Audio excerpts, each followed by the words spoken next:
Bonjour à tous. Aujourd'hui, je vous partage un do-it-yourself d'un petit meuble. Alors, j'ai repéré ça sur le compte de Catherine Zarabian sur Instagram.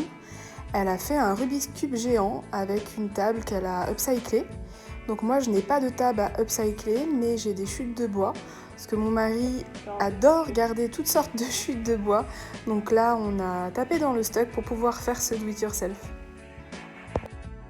Déjà, il m'a découpé des carrés comme ça, de 10 cm sur 10 cm. Et donc, je vais les peindre, ça va être les facettes du Rubik's Cube. Alors, Catherine Zarabian, elle a choisi de le faire avec les couleurs originelles. Moi, j'ai décidé de le faire en accord avec la maison, c'est-à-dire avec des couleurs plutôt pastel et du vert. Donc, je vais vous montrer tout ça. Là, il y a deux sortes de faces. Il y a un côté vraiment rugueux et l'autre plus plat. Donc ce que je vais faire, c'est que je vais peindre le côté plat et comme ça la colle adhérera mieux à la surface sur le côté rugueux. Donc je dois peindre les faces et les bords. Donc là, je vous montrer une des premières couleurs que j'ai fait. C'est un vert assez doux. En séchant, il tire un petit peu sur le bleu. Comme je vous disais, il faut aussi faire les bords parce qu'ils vont être visibles sur le cube. Donc ça a été assez fastidieux, ça a été d'ailleurs plus long que de peindre les faces. J'en ai fait quelques-unes en jaune pastel également, j'adore cette couleur. Pour le vert, j'ai eu besoin d'une seule couche, mais pour le jaune, j'ai eu besoin de faire 2 couches. Donc ça m'a pris vraiment plusieurs jours pour finir en entier ce do-it-yourself. Je précise que j'ai utilisé seulement des restes de peinture, donc je n'ai rien acheté pour ce do-it-yourself. Après le jaune, je me suis attaquée au rose. Donc pour le rose, j'ai eu besoin d'une seule couche.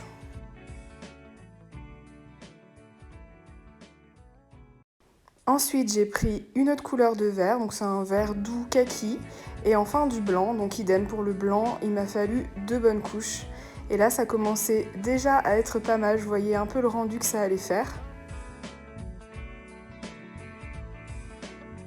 J'ai tout regroupé une fois tout sec dans mon bureau. Et il a fallu maintenant que je fasse des lignes par rapport aux faces. Donc la face du dessous, je ne vais pas la faire. J'ai fait seulement 5 faces, donc au lieu de choisir 6 couleurs, j'en ai pris 5. J'ai utilisé de la colle à bois, tout ce qu'il y a de plus classique. Et donc dans des chutes d'OSB, mon mari a fait cette caisse. Donc ça fait 33 sur 33 sur 33 cm. Et ici j'ai dû un peu poncer parce qu'il y avait des écritures pour pas que ça se voit entre les carrés. Donc il n'y a plus qu'à. Je vous avoue que je me suis pas rendu compte du temps qu'allait me prendre ce do-it-yourself. C'était beaucoup plus long que ce que j'imaginais. Donc là, ce jour-là, j'ai commencé la disposition pour que ça soit assez harmonieux.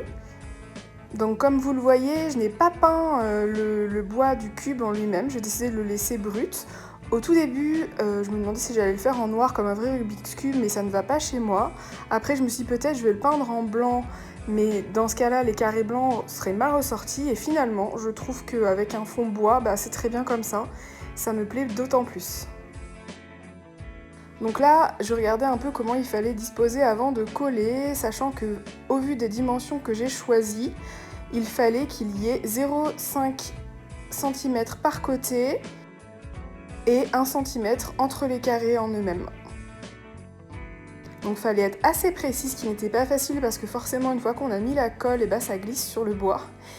Et pareil, je n'ai pas mis de serre-joint pour ne pas abîmer, et puis parce que de toute façon sur une forme comme celle-ci ce n'est pas possible, mais du coup je devais appuyer très fort et ensuite mettre du poids comme vous allez le voir.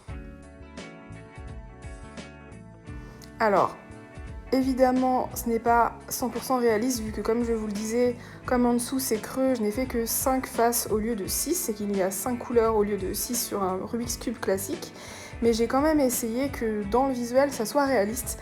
Donc par face, il y a plusieurs fois la même couleur, comme sur un Rubik's Cube. Et sur les angles, à chaque fois, j'ai bien fait attention de ne pas mettre la même couleur, parce que quand on tourne les cubes d'un Rubik's Cube, ce n'est pas possible qu'il y ait la couleur la même côte à côte, étant donné que par face, quand on a fini un Rubik's Cube, il y a la couleur en entier. J'espère que mes explications sont claires, c'est pas facile à expliquer.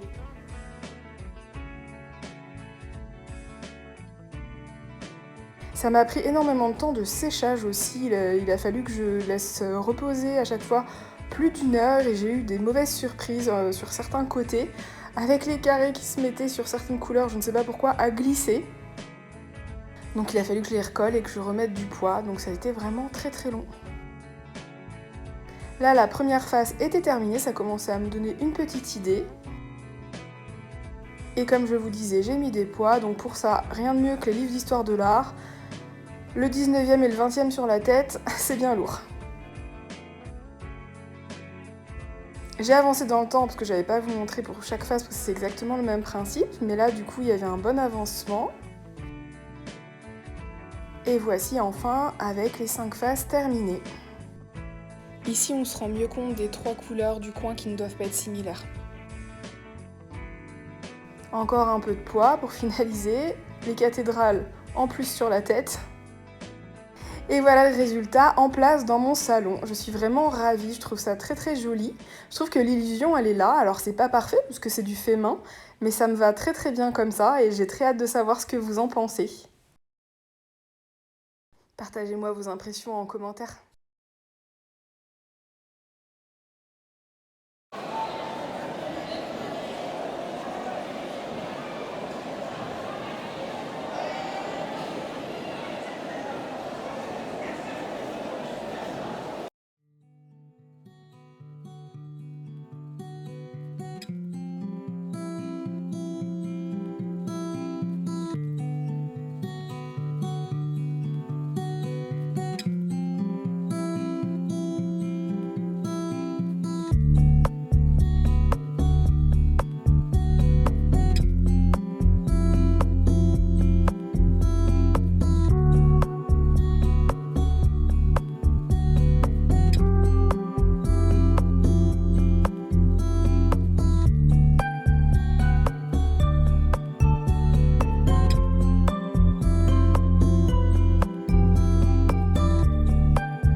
Coucou, je reviens de la braderie Emmaüs de Poitiers, je vous ai mis quelques petites images juste avant.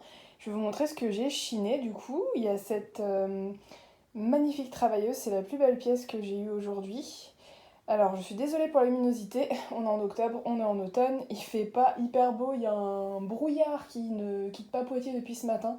Donc c'est pas génial, je sais pas s'il faut que j'allume la lumière artificielle, est-ce que ça serait mieux? Pas du tout, bon. J'espère que ça sera suffisant. Donc cette travailleuse qui est assez grande, c'est un modèle franchement qui n'est pas facile à trouver. Elle est en très bon état général, il y a juste un petit pet ici, mais franchement 3 fois rien. Avec donc les petits tiroirs qui s'ouvrent sur les côtés comme ça. C'est superbe. De l'autre côté, il y a exactement la même chose. Enfin vraiment, j'étais trop contente. C'est vraiment une belle pièce. D'ailleurs, quand on est reparti avec, il y avait des gens qui disaient « Oh, elle est trop jolie !» C'est vrai qu'avec les pieds compas et tout, enfin, superbe. Je vais vous montrer le reste. Pour le reste, tout est dans ce sac. Il y a des trucs un peu sympas, vous allez voir. Je vous ai tout mis ensemble. Il y a aussi des choses pour moi, pas grand chose, mais il y a quand même quelque chose pour moi. Donc je vais attraper comme ça. C'est ce joli sac tout tressé comme ça sur les côtés. Il est vraiment superbe. Bon, il y a beaucoup de nettoyage, hein. Il craquera. Il s'ouvre comme ça. Il est vraiment super cool avec une grande anse comme ça. Franchement, j'ai jamais vu un modèle comme celui-ci. Une très jolie pièce, une grande pièce. Ensuite, j'ai trouvé une petite Dame Jeanne comme ça. Alors, c'est pas du Scooby-Doo, souvent c'est en Scooby-Doo. Là, c'est vraiment un carton très fin. Il y a juste un petit truc ici, mais je pense que je vais pouvoir la réparer. C'est une petite bouteille ambrée, trop mignonne. Donc voilà, elle est venue avec moi aussi. C'est un joli bleu, c'est un bleu moyen, très sympa. Un très joli pichet en grès. Voilà, j'ai adoré son côté déstructuré. Un peu comme ça sur le côté, je le trouve vraiment joli, la couleur est très sympa. J'ai vu que c'était du Made in France, donc d'autant plus chouette. Bon, il est sale aussi, hein. Mais écoutez, il est en très très bon état, il n'y a pas de pète, il n'y a rien. Très très original, j'aime beaucoup. Ensuite, toujours aussi sale, on a l'habitude, donc un dessous de plat pomme. Vous voyez, ça bouge, je pense que vous connaissez. Ça se transforme en corbeille à fruits, en fait. On déplie tout ça, on dévisse ici, on tourne dans l'autre sens, on bloque et ça peut faire une corbeille à fruits. Donc ça, c'est chouette, hein. C'est une grande pièce, hein. C'est assez grand. Donc très contente aussi. Ensuite, une petite main porte-bijoux. Alors, elle a un motif de petites pensées. Voilà, elle est nacrée, blanche. Elle est dans un état superbe. Les doigts ne sont pas recollés, rien du tout. Voilà, toute chou. Ça, c'est pour moi. Donc, c'est des petits sapins en bougie. Évidemment, si vous avez l'habitude de ma chaîne, vous vous doutez que c'est pour mon bureau. Ce sera du coup pour la période de Noël, pour un petit côté festif dans mon bureau. Il va falloir enlever un peu la poussière qu'il y a dessus, mais sinon, franchement, c'est trop mignon. Je sais pas du tout quelle marque c'est, mais c'était tout choupi. Ensuite, de la maison Villeroy et Boc, on a ce petit sucrier, amande et doré. Alors, très crasse-pouille aussi. Je pense même avoir les doigts qui collent, franchement. Ça qu'on peut voir un avant-après avec mon métier. Donc, il y a du scotch marron là. Mais écoutez, il est vraiment mignon. Tout rondouillot. J'en ai pas vu des comme ça, mais j'ai craqué. Ensuite, il y a ce tire-ficelle hibou. Donc, vous mettez la paire de ciseaux sur le bout du nez ici. Le fil sort sous le bec, ici. Et voilà. C'est pas un lapin, mais un petit hibou. J'en ai déjà eu comme ça. Il est en très bon état. Juste comme le reste, très sale. Alors là, je crois que c'est le plus gros boulot de nettoyage. C'est un miroir en laiton qui est rendu complètement noir. J'adore les petits miroirs comme ça. Il y en a des ronds, il y en a des... Alors attendez, c'est combien de côtés? C'est octogonal ça? 1, 2, 3, 4, 5, 6, 7, 8. Octogonal. Donc voilà, il va falloir le briquer, mais quand ça sera fait, j'espère bien qu'il sera doré. Et enfin, la dernière pièce, c'est ce repose-œuf en fonte bleu marine, bleu très foncé. J'avais déjà eu un repose-œuf en forme de poule jaune. Et là, bah écoutez, ça représente ce que ça représente. Rien de spécifique, il y a du feuillage. Voilà, c'est très sympa, on l'attrape comme ça. On peut mettre vraiment pas mal d'œufs, hein. J'ai pas compté, 1, 2, 3, 4, 5, 6, 7, 8, 9, 10, 11, 12, bah 12. Voilà, pour mes trouvailles de la braderie Emmaüs de Poitiers pour octobre, et la prochaine du coup sera au printemps, comme tous les ans. Voilà ce que ça donne une fois tout réuni. Vous aurez une petite idée de l'échelle de chaque objet du coup. Donc, comme je vous disais, les sapins c'est pour moi, donc je peux les retirer. Et d'un point de vue professionnel, voilà. Une bonne petite chine pour cette matinée.